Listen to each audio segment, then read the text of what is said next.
Hi friends, இப்போது இந்த வளரக்கூடிய செடிகளுக்கு நான் ஒரு உரக்கரைசல் கொடுக்க போகிறேன். அது அரிசி கழுவுன தண்ணி.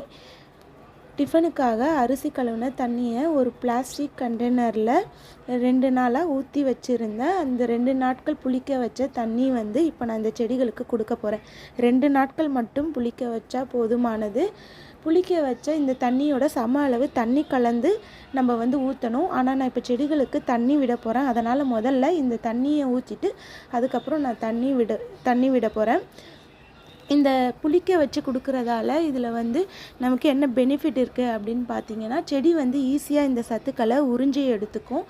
மண்ணோட வளத்தை அதிகப்படுத்தும். மண்ணில் நுண்ணுயிரிகளை பெருக்கம் அடைய வைக்கும். இதில் பார்த்தோன்னா நைட்ரஜன், பாஸ்பரஸ், பொட்டாசியம், அதுக்கு அடுத்ததாக தாதுக்கள் எல்லாமே இருக்குது. பூக்கக்கூடிய செடிகளுக்கு நம்ம கொடுக்கும் பொழுது பூக்கள் நல்லா தரமான பூக்களை நமக்கு கொடுக்கும். மண்ணை குளிர்ச்சியாக வச்சு செடிகளோட வளர்ச்சியை நல்லா வேகப்படுத்துங்க. ரோஸ் செடிக்கு நீங்கள் இதை தாராளமாக